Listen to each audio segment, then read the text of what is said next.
शान्ताकारं भुजगशयनं पद्मनाभं सुरेशं विश्वाधारं गगनसदृशं मेघवर्णं शुभांगं लक्ष्मीकान्तं कमलनयनं योगिविद्यानिगम्यं वन्दे विष्णुं भवभयहरं सर्वलोकैकनाथम्। हरे कृष्णा, राधे राधे। आइए श्रवण करते हैं। कार्तिक मास महात्म्य 10वां अध्याय।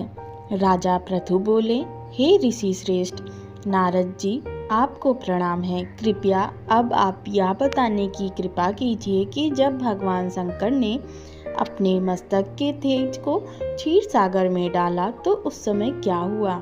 नारद जी बोले, हे राजन, जब भगवान शंकर ने अपना वह तेज क्षीर सागर में डाल दिया तो उस समय वह शीघ्र ही बालक होकर सागर के संगम पर बैठकर संसार को भय देने वाला रुदन करने लगा। उसके रुदन से संपूर्ण जगत व्याकुल हो उठा, लोकपाल भी व्याकुल हो गए, चराचर चालायमान हो गया। शंकर सुवन के रुदन से संपूर्ण ब्रह्मांड व्याकुल हो गया। यह देखकर सभी देवता और ऋषि मुनि व्याकुल होकर ब्रह्मा जी की शरण में गए और उन्हें प्रणाम कर उनकी स्तुति करने लगे। उन सभी ने ब्रह्मा जी से कहा, हे पितामह, यह तो बहुत ही विकट परिस्थिति उत्पन्न हो गई है। हे महायोगिन, इसको नष्ट कीजिए।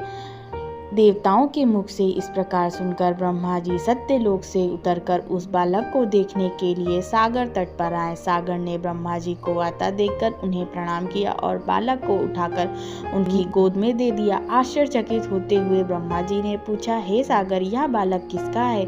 शीघ्रता पूर्वक कहो। सागर विनम्रता पूर्वक बोले, प्रभु, यह तो मुझे ज्ञात नहीं, परंतु मैं इतना अवश्य जानता हूँ कि यह गंगा सागर के संगम पर प्रकट हुआ। इसलिए हे जगत गुरु, आप इस बालक का जात कर्म आदि संस्कार करके इसका जातक फल बताइए। नारद जी राजा पृथु से बोले। सागर ब्रह्मा जी के गले में हाथ डालकर बार बार उनका आकर्षण कर रहा था। फिर तो उसने ब्रह्मा जी का गला इतनी जोर से पकड़ा कि उससे पीड़ित होकर ब्रह्मा जी की आंखों से अश्रु टपकने लगे। ब्रह्मा जी ने अपने दोनों हाथों का जोर लगाकर किसी प्रकार सागर से अपना गला छुड़वाया और सागर से कहा, हे सागर, सुनो, मैं तुम्हारे इस पुत्र का जातक फल कहता हूँ। मेरे नेत्रों से जो यह जल निकलता है, इस कारण इसका नाम जलंधर होगा।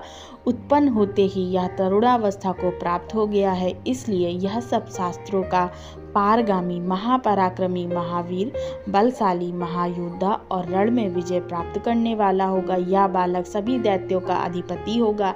यह किसी से भी पराजित नहीं होने वाला तथा भगवान विष्णु को भी जीतने वाला होगा।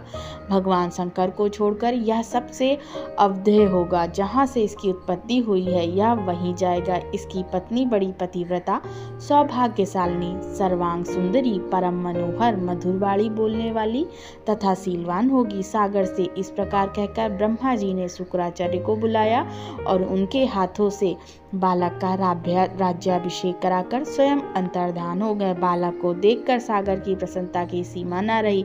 वह हर्षित मन से घर आ गया। फिर सागर में उस बालक का लालन पोषण कर उसे पुष्ट किया गया। फिर कालनेमी नामक असुर को बुलाकर वृंदा नामक कन्या से विधि पूर्वक उसका विवाह कर दिया गया। उस विवाह में बहुत बड़ा उत्सव हुआ।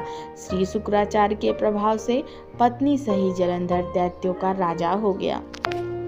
जय श्री कृष्ण।